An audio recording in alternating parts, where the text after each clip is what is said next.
La doctrina del sufrimiento es el título de esta secuencia. Quiero invitarles, ahora en un momento les daré el título de la predicación. Quiero invitarles a la palabra de Dios, al Evangelio según San Mateo, capítulo 5, verso 10 al 12. Evangelio según San Mateo, capítulo 5, verso 10 al 12.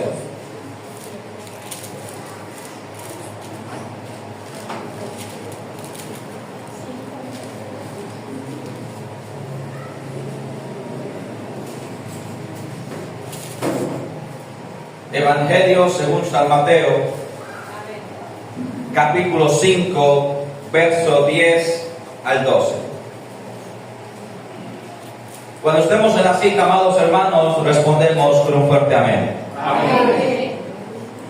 Vamos a leer la palabra de Dios con toda reverencia, en el nombre de Dios el Padre, de Jesucristo el Hijo, con la guianza del Espíritu Santo de la Iglesia. Responde. Amén. Amén. Dice así en el nombre de Cristo Jesús. Verso 10. Bienaventurados los que padecen persecución por causa de la justicia, porque de ellos es el reino de los cielos. Bienaventurados sois cuando por mi causa os vituperen y os persigan y digan toda clase de mal contra vosotros mintiendo. Gozaos y alegraos, porque vuestro galardón es grande en los cielos, porque así persiguieron a los profetas que fueron antes de vosotros. Amén y amén. Amén. Gloria a Dios. Les invito a sentarse. Dale por al Señor.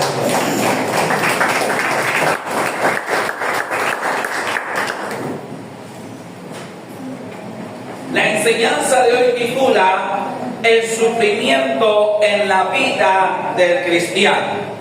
Reitero, la enseñanza de hoy titula el sufrimiento en la vida del cristiano. ¿Y por qué he querido hacer esta secuencia? Vamos a hacer el preámbulo, amada iglesia.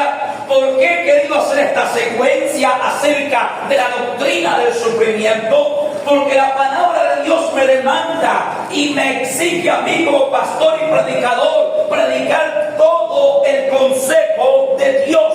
Y la Biblia o el Evangelio es un compendio de doctrinas. Hemos visto, por ejemplo, la doctrina bíblica sobre el hogar. Tuvimos 9 predicaciones explicando la doctrina sobre el hogar. También hemos visto la doctrina sobre el dinero y la abundancia, la bendición de Dios. Pero hoy vamos a iniciar una secuencia para conocer la doctrina sobre el sufrimiento en la vida del cristiano. Por eso se llama la secuencia la doctrina del sufrimiento. Y la primera prédica, que es la de hoy, titula el sufrimiento en la vida del cristiano. Y es que debemos entender, amada iglesia, que el vivir del cristiano es conforme al compendio bíblico completo. Usted no siempre estará en prueba, pero tampoco siempre estará feliz, pero tampoco siempre estará en un solo estado, sino que la Biblia habla para los diversos estados y momentos de la vida. Amén. Así que después de este preámbulo vamos a retomar el texto bíblico, amada iglesia. Evangelio de Mateo 5:10 empieza diciendo así en el nombre de Jesús. Bienaventurados los que padecen persecución por causa de la justicia, porque de ellos es el reino de los cielos. Óigase bien, bienaventurado significa la palabra bienaventurado, bendecido, bendito, afortunado. Amén.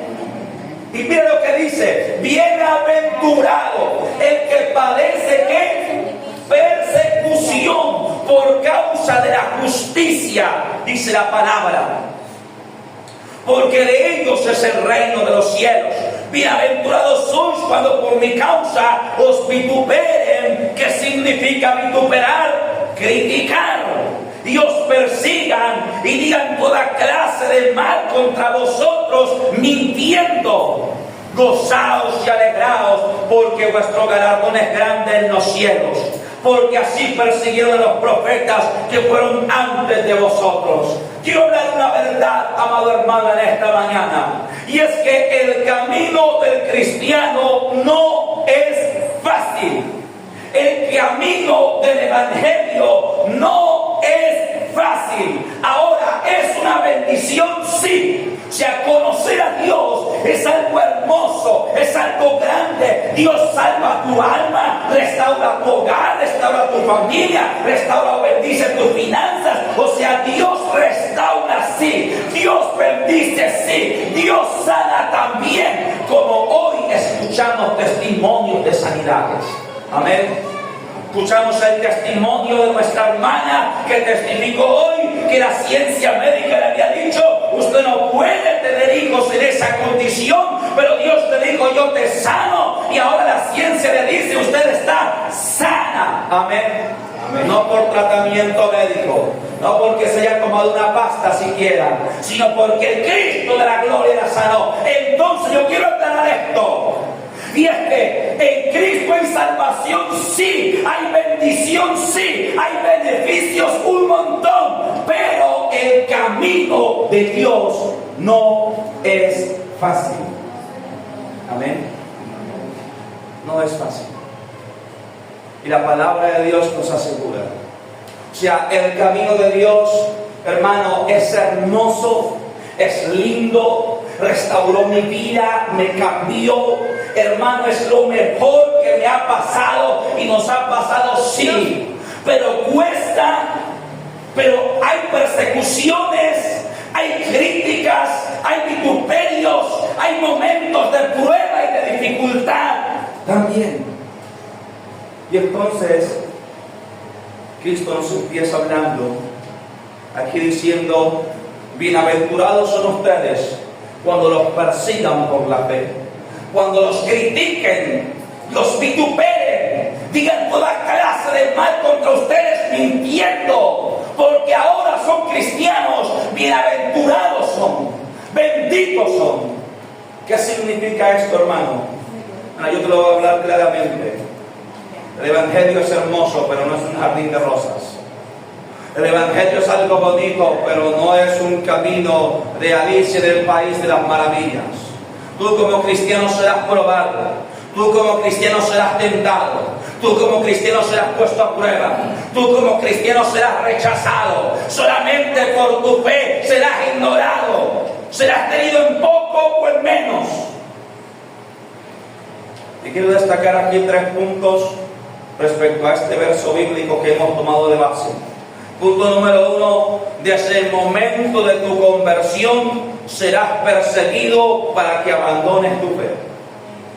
Desde el momento de tu conversión, desde el momento que usted empiece a congregar en la iglesia, desde el momento que usted decida cambiar su vida, desde el momento que usted decida dejar el pecado, dejar el trago, la borrachera, el chisme, el adulterio, la mentira, la grosería, desde el momento que usted decida, hermano, renunciar al mundo y abrir su corazón para Cristo, desde ese momento el diablo empezará a perseguirlo para tratar de hacer que usted abandone su fe.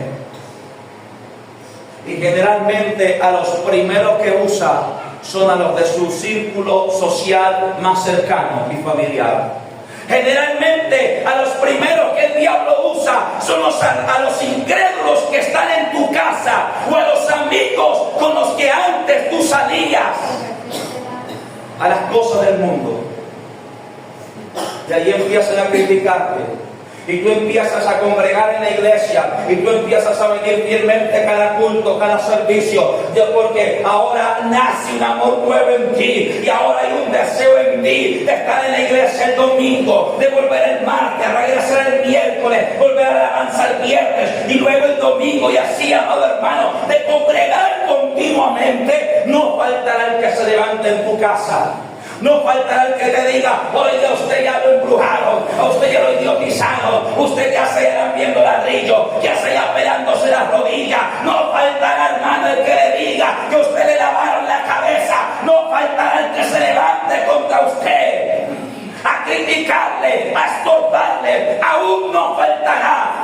aquellos compañeros de parranda y de cosas mundanas, el que se proponga sacarlo usted de la iglesia.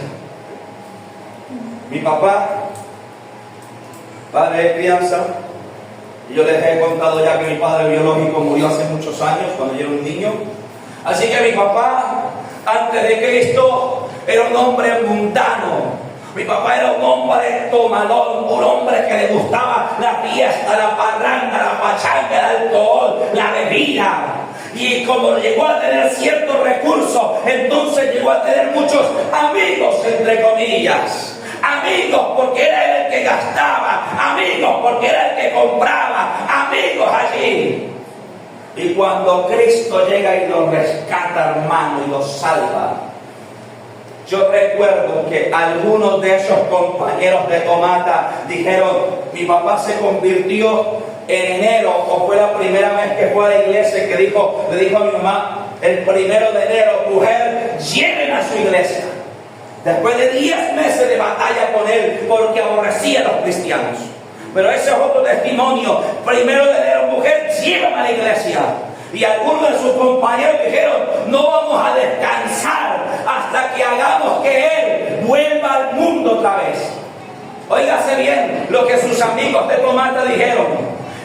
Algunos de ellos hasta apostaron entre ellos que antes de 31 de diciembre de ese año, mi papá volvía a la Tomata, volvía a la pachanga, volvía a la parranda.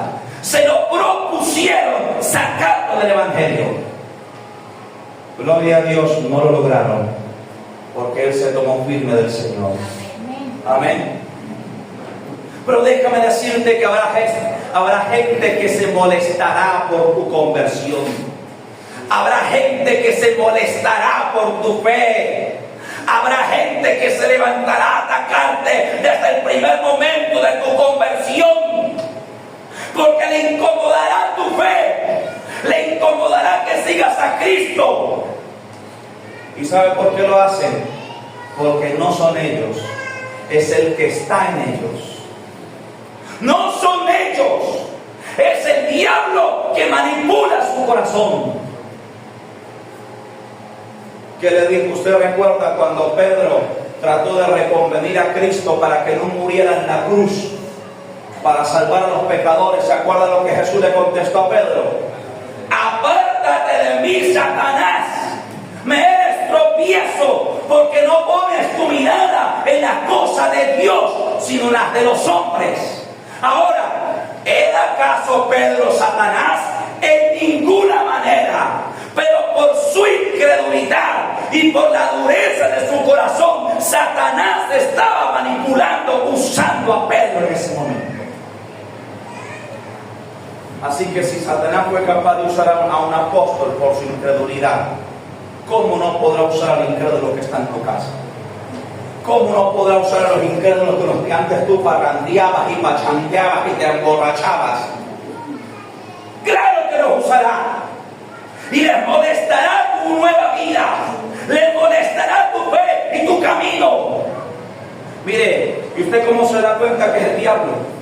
Mire, usted se da cuenta por lo siguiente: usted podrá en el mundo emborracharse, embriagarse, hermano, ser una vergüenza humana, vomitarse, todo eso. La gente no se pondrá brava, no se discutirá con usted. Usted podrá ser el más bailarín, el más borracho, el más tomador, nadie le dirá nada. Pero deje usted de hacerlo y busque a Cristo, y verá cómo se levantarán contra usted. ¿Cómo se levantarán? Que porque ahora ya no comparte, que porque ahora ya se volvió amargado, que porque ahora no sé qué. Eso le pasó a mi papá, y eso le ha pasado a muchos de nosotros. Que cuando éramos del mundo y bailábamos y muchos tomaban y se emborrachaban y eso, nadie decía nada. Pero cuando buscamos el evangelio, cuando dejamos de hacer maldad, muchos se enojaron. Así que dice Cristo: bienaventurados son los que padecen, sufren persecución por causa de la justicia. Y la justicia es el evangelio, la justicia es el camino de Dios. Así que te han criticado por tu fe. Se han levantado los de tu casa contra ti por tu fe. Bienaventurado eres tú. Bendito eres tú, porque significa que estás en el camino verdadero. Significa que estás haciendo lo correcto. ¿Por qué cuando tomabas, cuando te malgastabas el dinero de la quincena en borrachera y licor, nadie te decía nada? Y muchos se bebían hasta lo del mercado y lo del arriendo, y nadie les decía nada.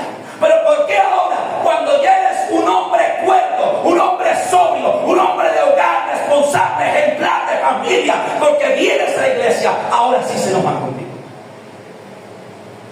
Ahora sí le dicen, es que usted le lavaron la cabeza ya. Porque es Satanás el que te está persiguiendo. Así que punto número 1, desde el momento de su conversión, desde el momento de tu conversión serás perseguido para que abandones tu fe. Y como mi papá lo hicieron sus anteriores compañeros de comarca, dijeron, nos proponemos antes del 31 de diciembre de este año sacar a Armando Flores de la iglesia. Lo dijeron ellos. Después algunos de ellos se convirtieron y mi papá los ganó para Cristo y se lo confesaron. Porque lo que ha acontecido es que de la vereda ya, usted sabe que yo soy oriundo de la finca, del campo, y allá, pero allá había una caseta comunal donde se hacían las parrandas y todo eso, y se juntaba toda la gente. Y entonces lo que ha acontecido es que de esos que se habían propuesto apartar a mi papá del evangelio, de ellos, ahora hay varios en la iglesia. Porque se mantuvo parado en la roca que es Jesucristo. Amén. Número 2. Cuando muestres firmeza en el evangelio, serás calumniado tanto por los de adentro como por los de afuera de la iglesia. Óigase bien.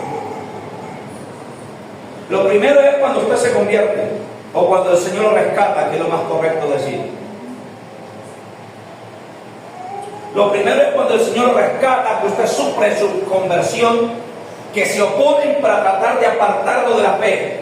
Pero lo segundo es que cuando usted muestra firmeza en el evangelio, cuando usted muestra que ya está firme, entonces ahora esa gente que es manipulada su mente por el enemigo, ya no tratará de convencerlo a usted para que se salve, sino que lo tomarán o se comportarán como adversarios.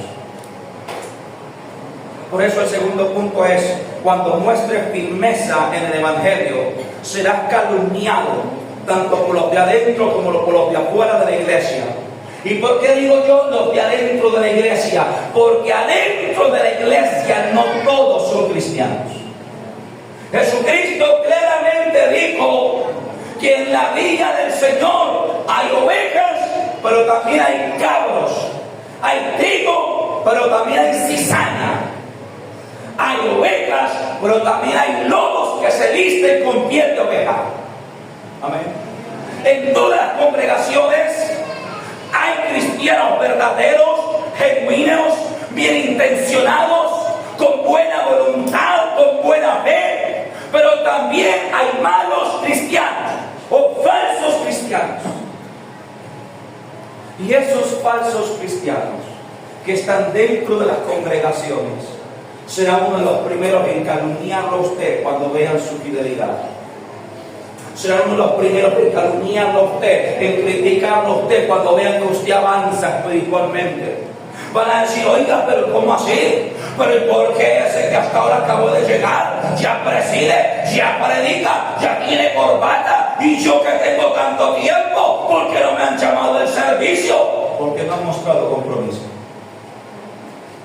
Porque no han mostrado santidad. Pero son esos los que te van a criticar cuando te vean firme. Son esos los que te van a calumniar cuando vean tu firmeza del Señor.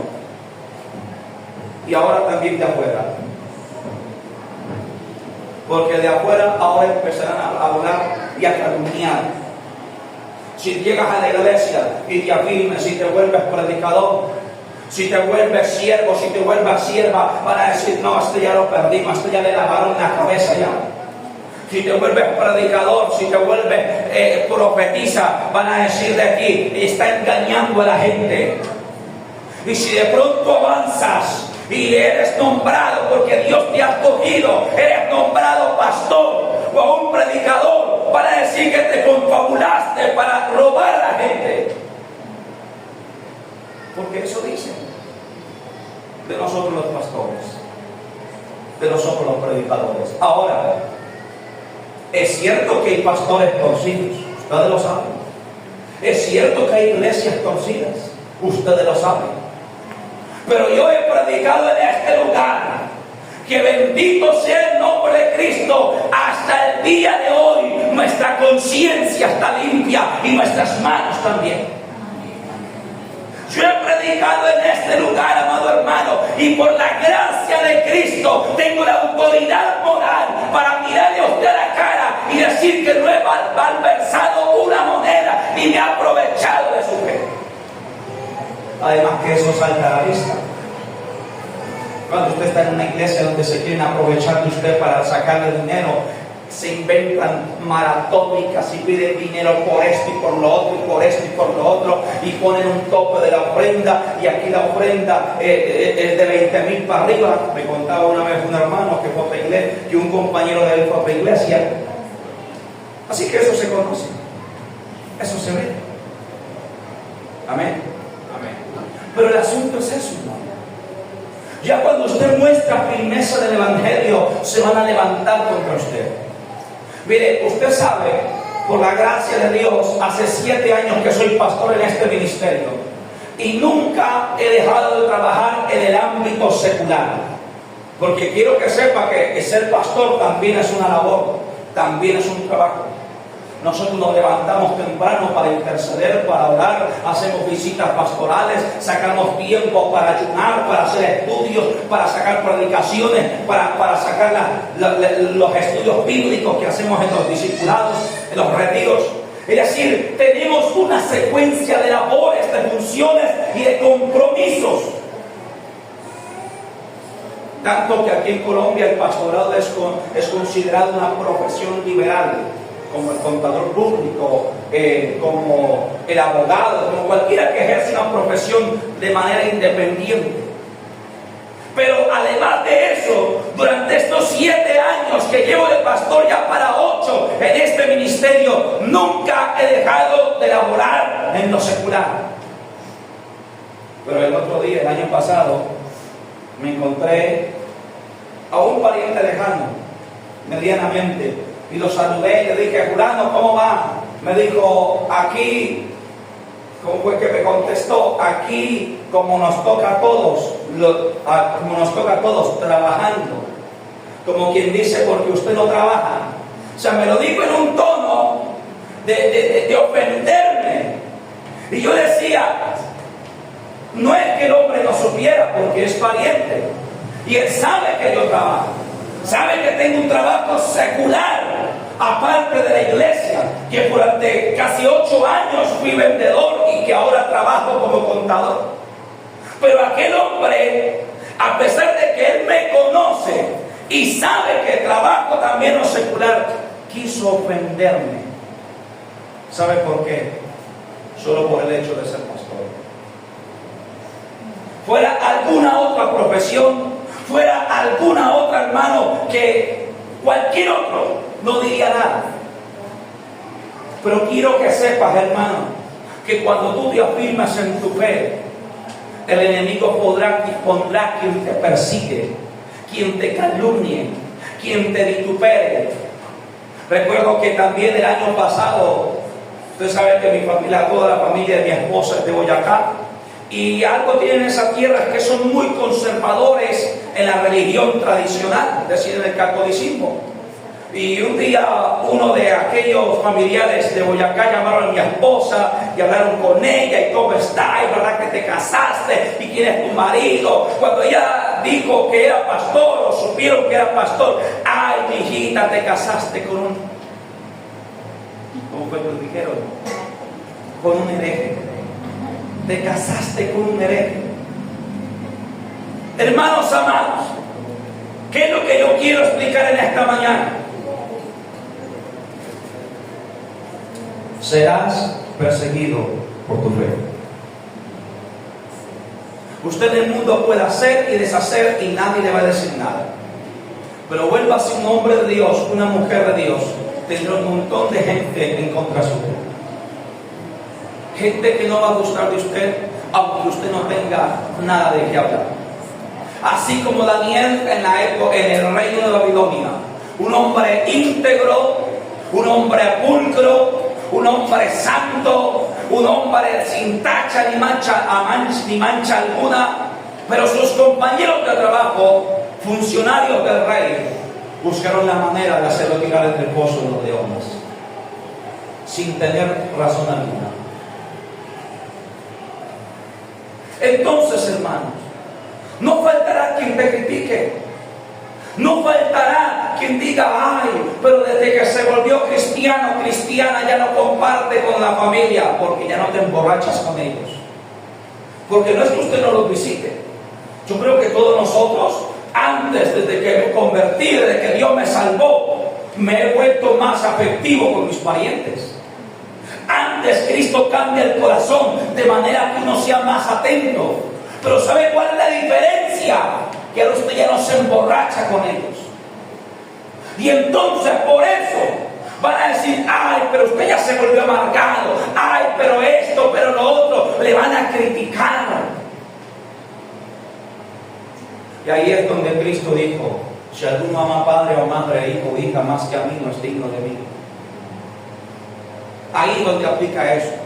No es que para usted agradar al Señor tenga que dejar votar a su familia, no. Es que para usted agradar al Señor debe darle el primer lugar a Él cuando su familia se lo quiera quitar.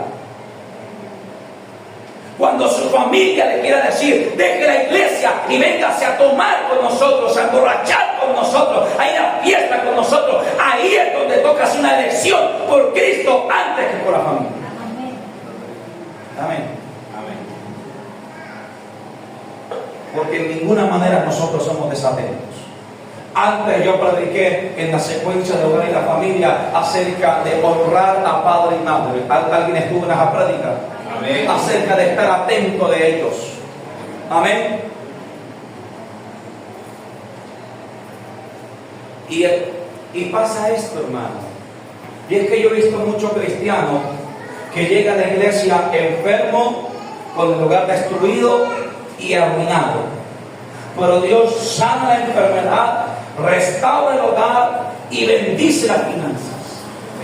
Y yo he visto cómo de los mismos parientes empiezan a criticar al cristiano porque ha prosperado. Empiezan con una envidia, con un celo, y empiezan a criticar a aquel cristiano que ha prosperado. Y empiezan a decirle y a levantar una serie de calumnias. Yo lo he visto, hermano. Lo he visto. A muchos de ustedes, con hermanos que vienen aquí a la congregación, que llegaron, que Cristo los restauró, los sanó, empezó a bendecir sus finanzas.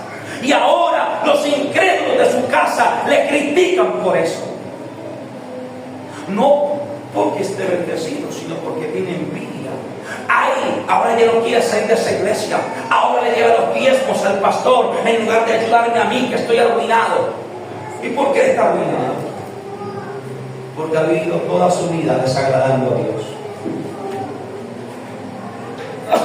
Porque ha vivido toda su vida malgastando su dinero en cosas del mundo. Porque aún hasta eso el Evangelio te enseña a administrar bien tus finanzas. Amén.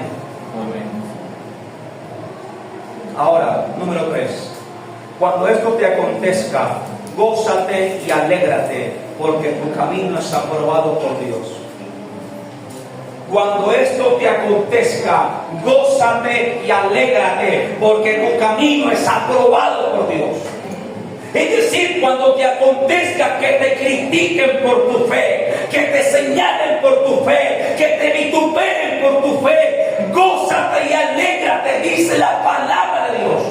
No lo estoy diciendo yo. Lea el verso 12. Gozaos y alegraos, porque vuestro galardón, es decir, vuestro premio, es grande en los cielos.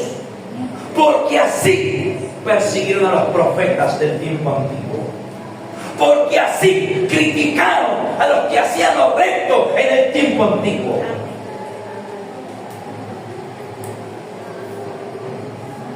Mira, hermano, yo opto más bien, procuro dar testimonios muy suavecitos. Pero si yo le contara, hermano, las críticas que yo he escuchado de familiares incrédulos que se han levantado contra siervos y contra siervas para criticarnos, para acusarnos falsamente. Aleluya, gloria a Dios. Sorry. Mira, hermanos, habrán algunos que se ensañen especialmente contra ti. Habrán algunos que se levanten contra ti a criticarte, a vituperarte y a calumniarte. Pero yo te digo una cosa: no busques vengarte tú. No busques tú dar la venganza o la recompensa. Quiero que vayamos a Romanos capítulo 12, verso 19.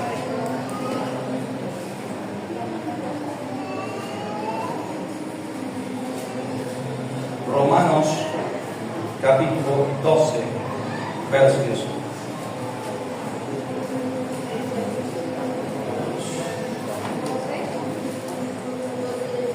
Romanos capítulo 12, verso 19.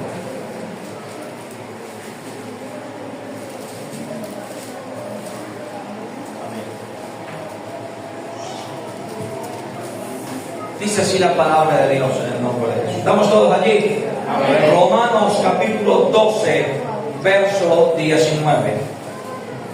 Dice así en el nombre de Jesús: no os venguéis vosotros mismos, gracias, amados míos, sino dejad lugar a la ira de Dios, porque escrito está: mía es la venganza, yo pagaré, dice el Señor.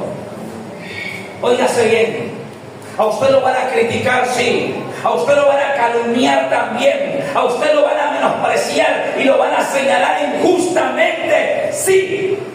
Pero no se vengue usted mismo. No salga usted a criticar, a pelear, a responder. Si la persona es una persona que se ha equivocado, que es de Cristo y que se deja hablar, reconvéngalo por su pecado.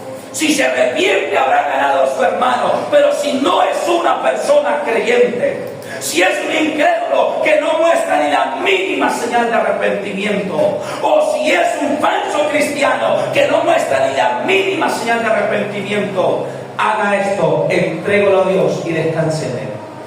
Pero no se vengue usted mismo, dice Romanos.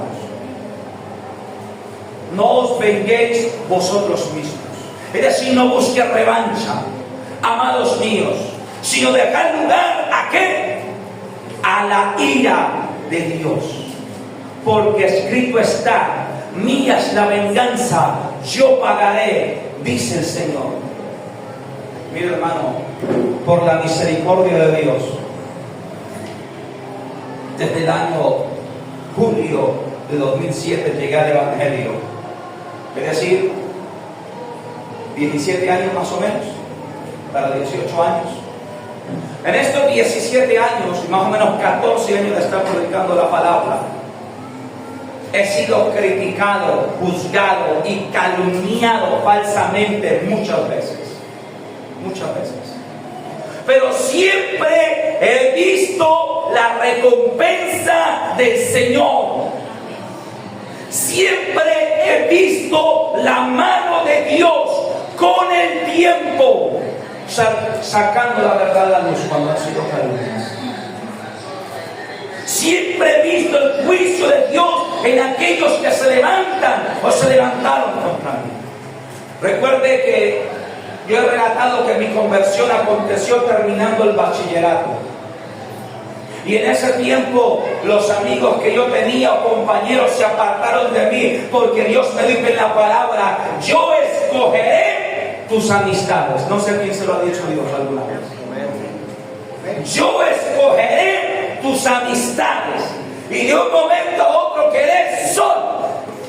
Yo tenía compañeros, pero miren los compañeros que yo tenía: saltaba la tapia, acababa clase, me iba a jugar Xbox, a jugar maquinitas. Hermano, yo me estaba desviando cuando Cristo me salvó. Y Cristo me apartó todos esos malos amigos que yo tenía. Y recuerdo que uno de ellos se ensañó contra mí. Uno de ellos una vez, hermano, hasta creo que me pegó un empujón allá en el salón y me invitó a pelear porque yo ya era cristiano. Antes de Cristo yo había tenido una pelea allá, pero hermano, era mundano. Dios ya me perdonó por eso, ya me arrepentí, amén.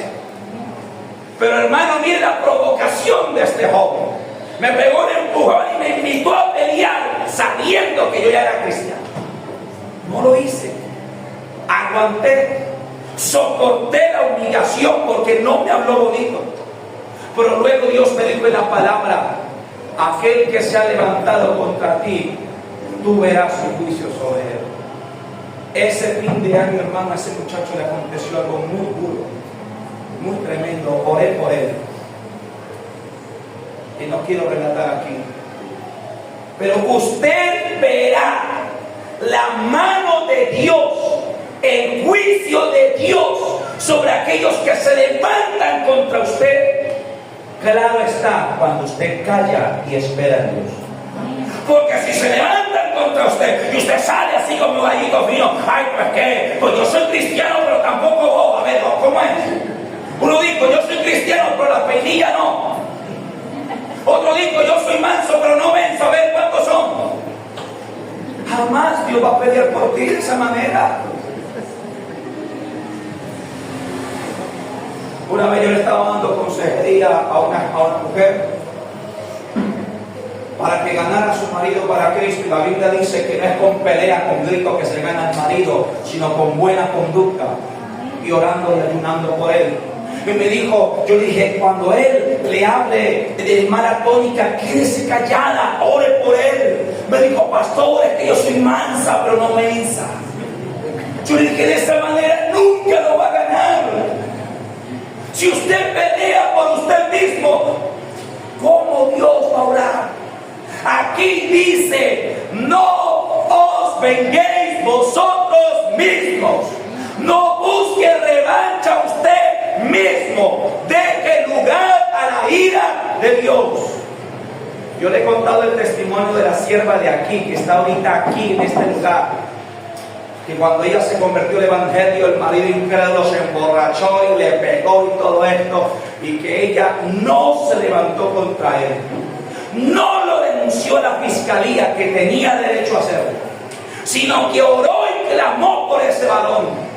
A los 8 o 15 días se fue a emborrachar otra vez, buscó ruido por allá, como entre 4 lo cogieron, le dieron una pela, creo que le sumió una costilla, le partió una pierna, y luego ya todo enyesado, y la hermanita dándole caldito, el hombre lloraba, le pidió perdón, reconoció que había sido el justo juicio de Dios sobre él. No busque venganza usted mismo, espere el justo juicio de Dios.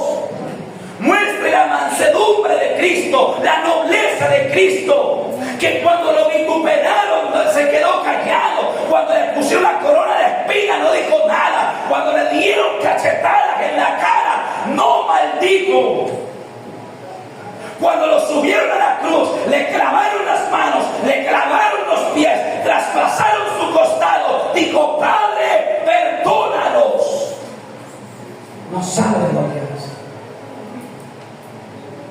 Pero si usted está como Pedro antes de ser convertido, usted sabe quién era Pedro antes de la conversión, ¿verdad? Usted sabe que Pedro, cuando fueron a prender al maestro, sacó la espada, dijo: a ver cuántos son, y ¡guácate! Que le bajó la oreja. al siervo del sumo sacerdote. Si usted todavía anda armado en su corazón, todavía anda armado en su espíritu, ¿cómo va a orar usted? Tenemos que aprender a soportar como cristianos. Por eso es que esta doctrina se llama la doctrina del sufrimiento. Porque el cristiano es bendecido, sí, pero debe aprender a soportar también. Solamente soportando ganaremos a los nuestros para Cristo. Solamente soportando fue que mi mamá ganó a mi papá para Cristo. Solamente soportando, sufriendo en silencio, encomendando la causa a Dios, es que Dios obra. Yo he visto la diferencia entre la mujer que ora y ayuna por el marido, a la que se para como gallito fino a pelear su causa. Sencillo, la primera lo termina ganando para Cristo, la segunda nunca lo gana. Porque ese hombre incrédulo tiene conciencia y pensamiento y dice: mi mujer te quiere decir ver a la iglesia si todavía pelea igual que antes. Entonces, no busque revancha. Si ve que hay ocasión de hablar, hable. De dialogar, dialogue. Pero si no hay ocasión de eso, no busque revancha. Deje todo en las benditas manos de Dios. Amén. Le he dicho, por la gracia de Dios, son 14 años predicando la palabra. Me han criticado de todas las maneras, me han calumniado de todas las maneras. Siempre he visto que Dios saca la verdad a la luz. Siempre he visto que Dios da testimonio de mí. ¿Sabe qué dijeron cuando se fundó este ministerio? Que mi papá y yo habíamos fundado este ministerio para llenarnos de dinero. Va para 8 años que he fundado este ministerio y todavía ando en la misma moto que me compré con mi salario del mundo. Ahora yo sé que Dios me va a bendecir, que Él va a bendecir mi profesión y que va a bendecir la iglesia y que voy a ser bendecido también.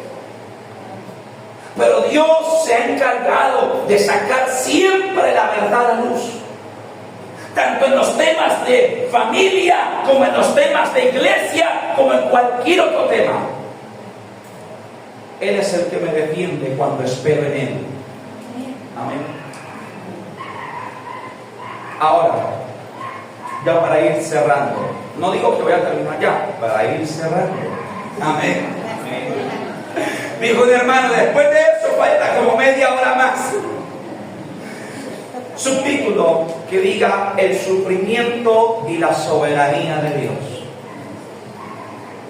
El sufrimiento y la soberanía de Dios.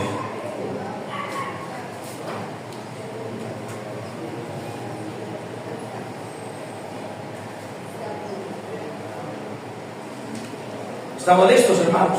Amén. Vamos allá al Evangelio de Juan, capítulo 21, versos 17 al 19. Juan, páginas atrás de Romanos. Antes de Romanos está Hechos y antes de Hechos está Juan.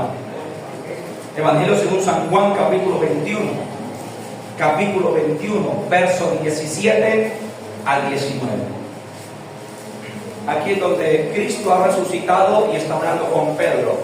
Recuerde que el nombre original de Pedro era Simón, pero Jesús le cambió el nombre a Pedro. Amén. O no le cambió el nombre, le puso el sobrenombre, porque aquí vamos a ver que Jesús lo llama Simón. Le puso un sobrenombre. San Juan capítulo 21, verso 17 al 19. ¿Estamos allí? Amén. Dice así el nombre de Jesús. Le dijo la tercera vez: Simón, hijo de Jonás, ¿me amas? Pedro se entristeció de que le dijese la tercera vez: ¿me amas?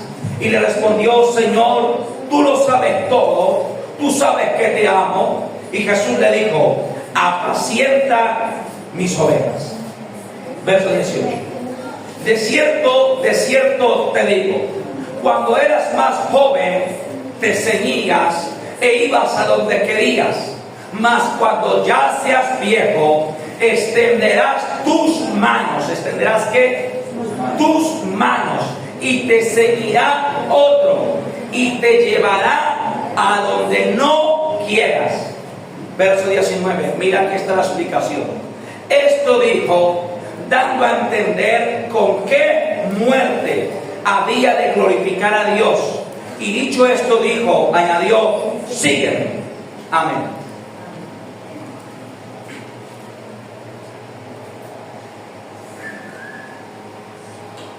El sufrimiento y la soberanía de Dios.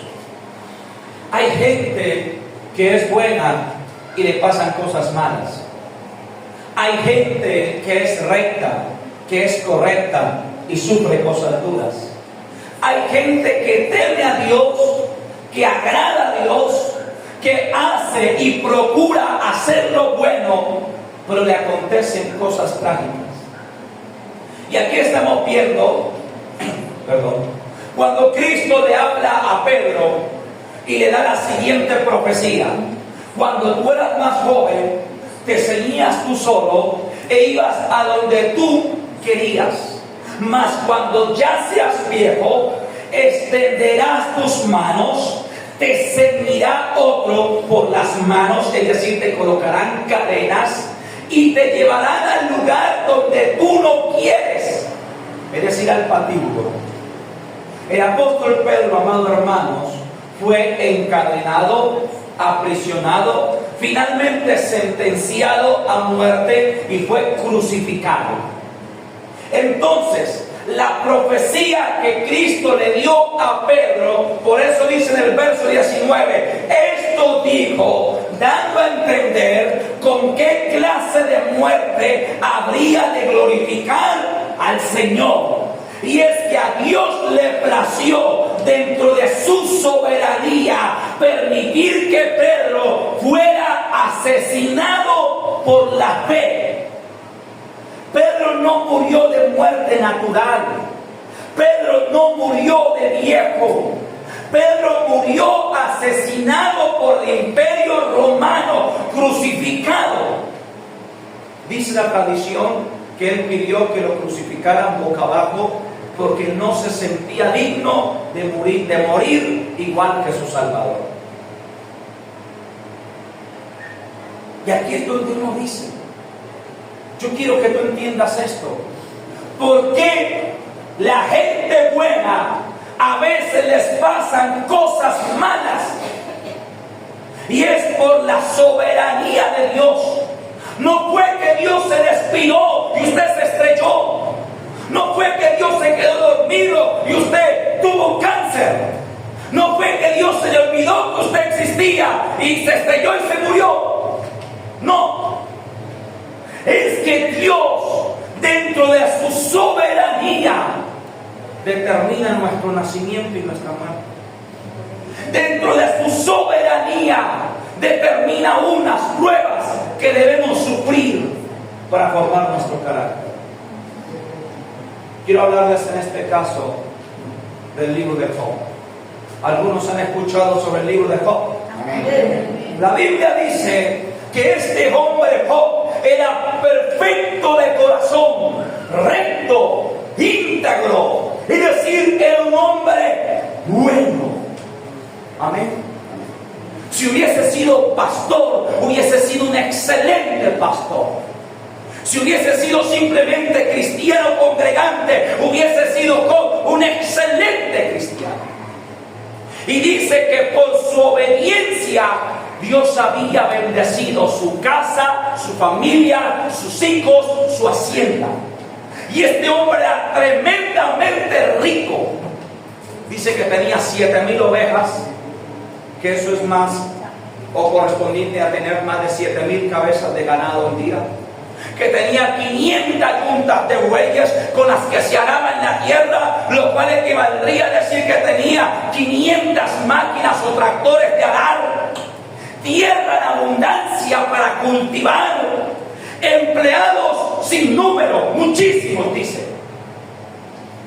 Y todo eso Dios le había dado porque era un hombre íntegro, correcto. Pero un momento, sin Job saber nada, desconociendo totalmente la situación, Dice la Biblia, de un día para otro, fuego cayó del cielo y mató las ovejas y mató los pastores. Enemigos invadieron, villanos invadieron la tierra y se llevaron las mulas y el resto del ganado. Estaban sus hijos reunidos en la casa del mayor haciendo un banquete de celebración. Hubo un tremendo ventarrón allí, hubo algo que sacudió la casa y cayó la casa y mató a los 10 hijos de Job. Además de eso, le vino una plaga sobre su propio cuerpo. Dice la escritura que su carne, que su piel se llenó de costra que botaba pus. Y cuando levantaban la costa y la pus tenía gusano. Dice que se llenó de una sarna maligna y pestilente que tomaba un alambre viejo y se rascaba por todas partes. Y alguien podría decir, ¿pero por qué? Si ese hombre era bueno. Otros que son imprudentes lo criticaron y dijeron, ciertamente Job aparentaba ser bueno, pero ese Job es malo. Si no fuera malo, no le hubieran venido los juicios que le vinieron. Pero solo nosotros hoy sabemos la verdad, porque quedó escrito. Y es que Satanás desafió a Dios y le dijo, quítale todo lo que tiene, quítale toda su riqueza, quítale su familia y quítale tu salud y verás que te maldice. Eso le dijo Satanás a Dios. Job te sirve por el dinero, le dijo Satanás a Dios. Job te sirve porque lo has bendecido, lo has prosperado, has cercado todo lo que tiene y a sus hijos, y yo no puedo tocarlos. Pero quítale el cerco que le tienes. Yo entraré, acabaré con lo que tienes, y verás si Job no te maldice. Dice la escritura que Dios dijo, no lo hará. Ve, toca todo lo que tiene, todo lo que es tuyo, nada más no le tocarás la vida. Le respetarás la vida y vas a ver quién me honrará.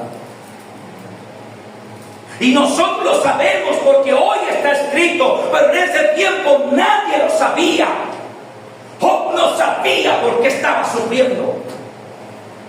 Y Job dijo, dice la escritura que Job fue tanto su dolor, hermano, perdió su finca, su finanza, su hacienda, sus empresas, sus empleados, pero lo más duro, perdió sus hijos, y después de eso perdió su salud. Job en su dolor maldijo el día de su nacimiento.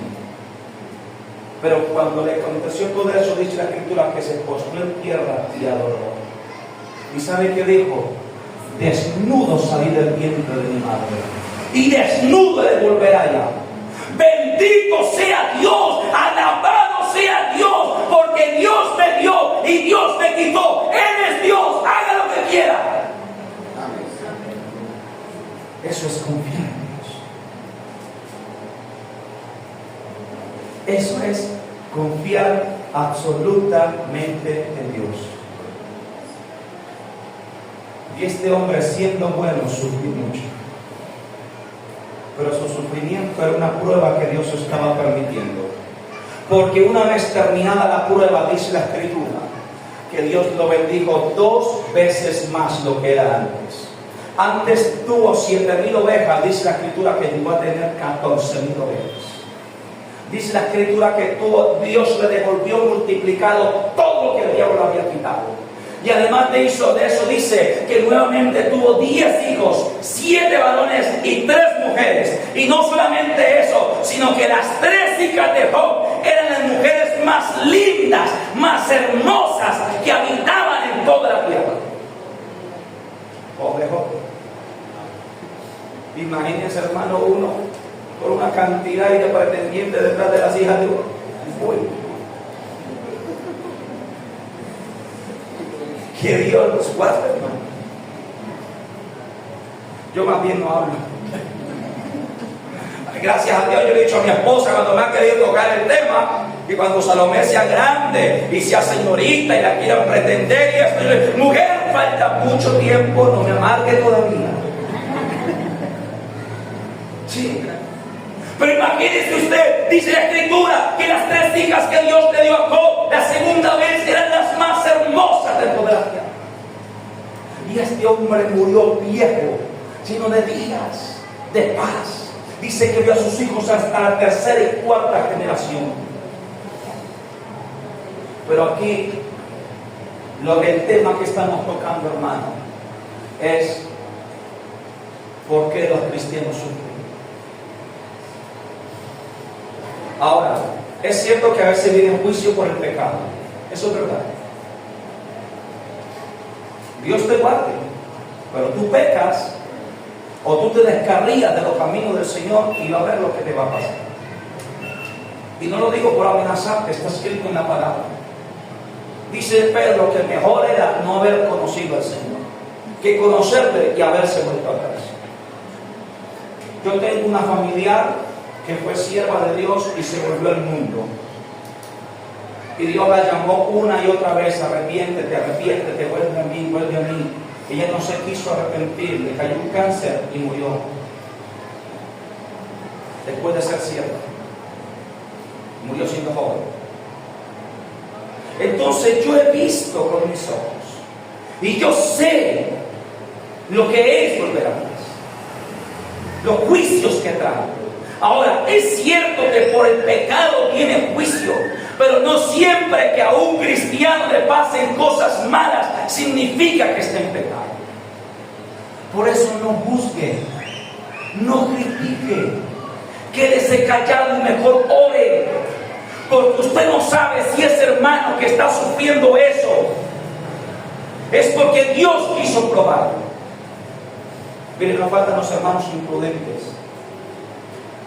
Hace como 2 meses mis padres sufrieron un accidente en el carro. Creo que todos ustedes se enteraron porque aquí oramos por ellos cuando se accidentaron, y no faltaron los hermanos que dijeron que era que mis papás andaban en pecado.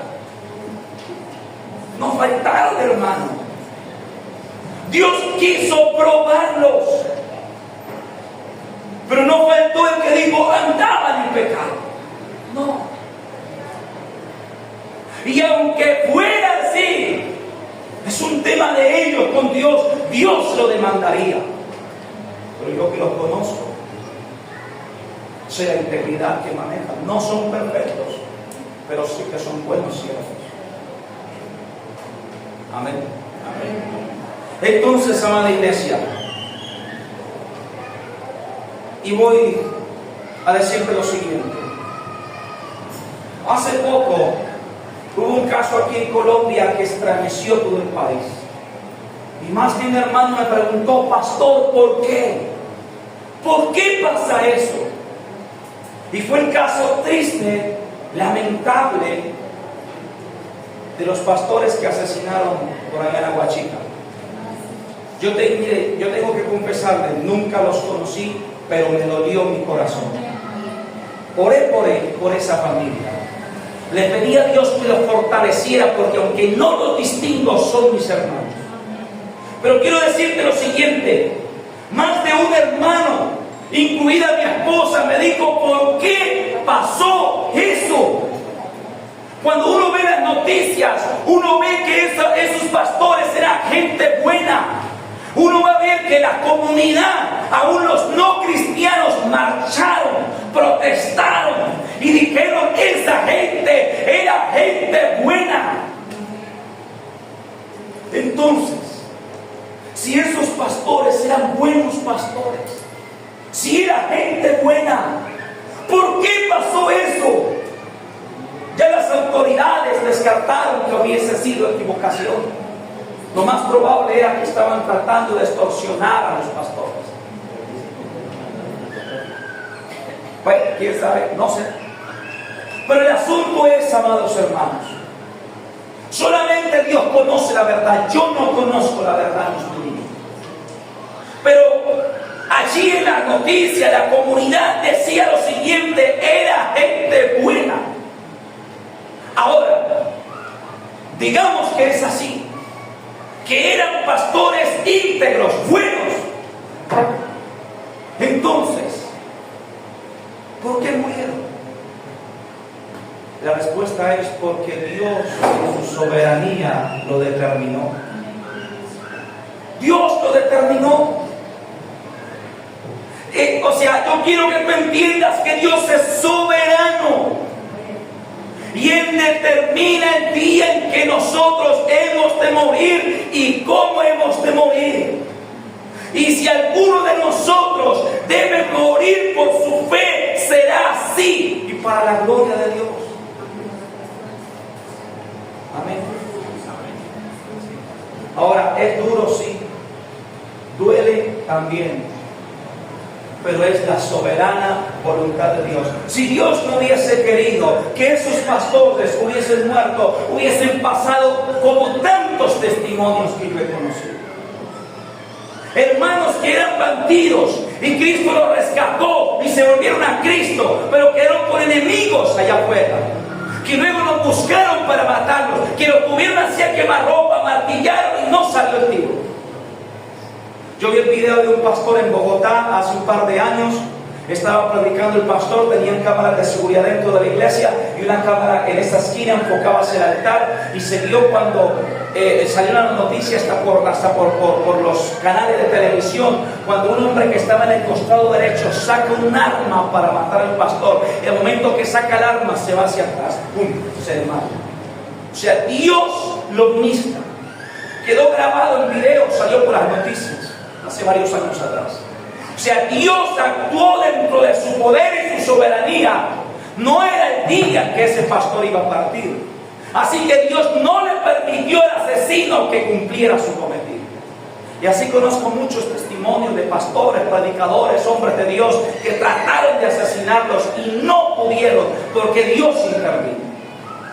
Pero cuando eso pasa, no es que Dios se quedó dormido, no es que Dios se descuidó y mataron a un pastor, no.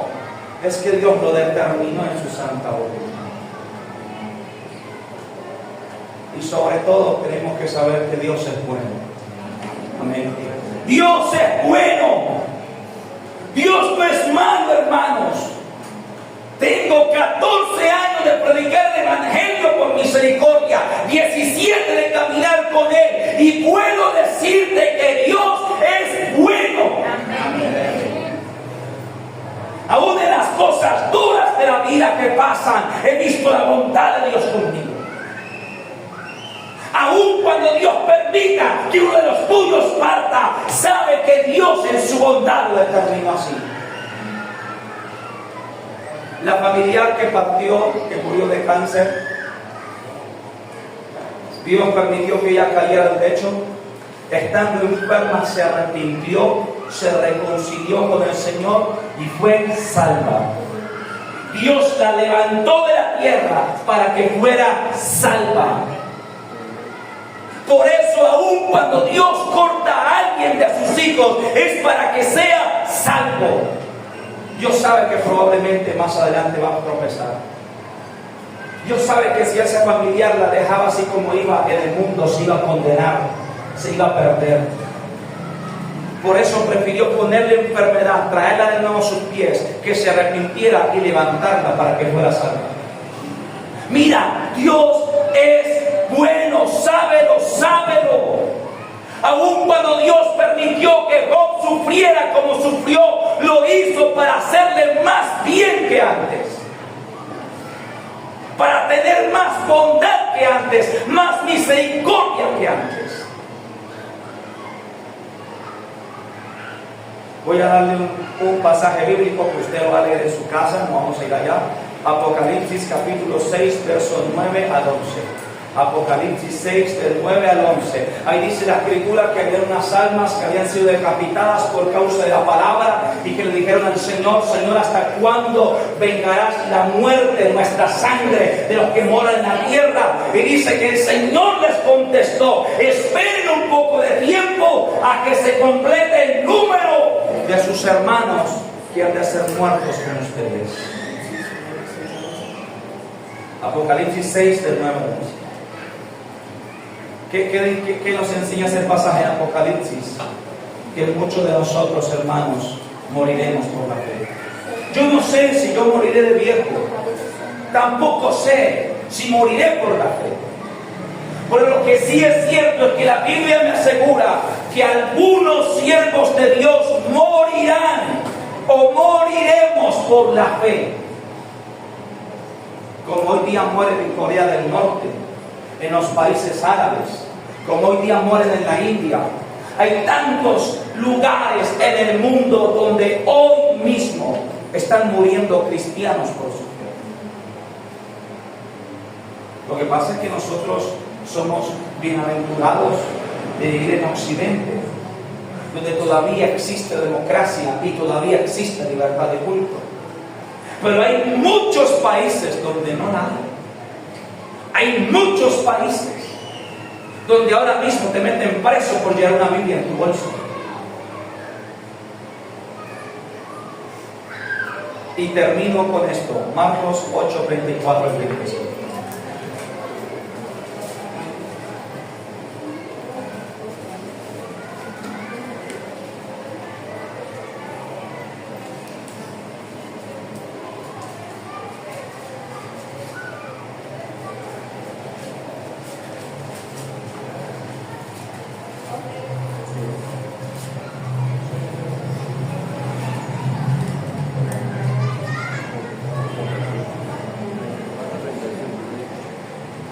San Marcos capítulo 8, versos 34 al 35. Dice así la palabra de Dios en el nombre de Jesús. Y llamando a la gente y a sus discípulos les dijo: si alguno quiere venir en pos de mí, niéguese a sí mismo y tome su cruz y sígame. Porque todo el que quiera salvar su vida la perderá, y todo el que pierda su vida por causa de mí y del Evangelio la salvará. Amén. Si alguno quiere venir en pos de mí, niéguese a sí mismo, tome su cruz y sígame. Porque si alguno quiere salvar su vida, la perderá. Es decir, naturalmente hablando, en ese tiempo perseguían a los cristianos por su fe. Por eso Jesús habló así. Pero si alguno muere por causa del Evangelio, salvará su vida. Mira, hermano, yo estoy muy agradecido con Dios, porque el accidente que mis padres tuvieron hace 2 meses era para que hubiesen perdido la vida. Pero Dios intervino en su misericordia y los salvó. Dicen que había una alcantarilla, bueno, un hueco profundo, una alcantarilla, un barranco, y el carro iba derecho al barranco, pero se estrellaron antes en una palma y justo un carro le dio la palma, y eso los trancó y les impidió que se fueran abajo a la alcantarilla. Hubiese sido peor, pero Dios intervino. Yo doy gracias a Dios por esa intervención divina. Pero aún cuando ellos, aunque ellos hubiesen muerto, me hubiese dolido. Claro que sí. Pero Dios no se ha equivocado. Dios no se hubiera equivocado. Amén. Entonces quiero que entendamos eso, hermano. Termino con esto, hermano. Y es que el camino de Dios es hermoso, sí, pero no es fácil. Habrán pruebas, habrán dificultades, habrán luchas. Tómate de la mano de Dios y pasarás adelante en victoria. Hasta aquí la palabra de Dios, hermano.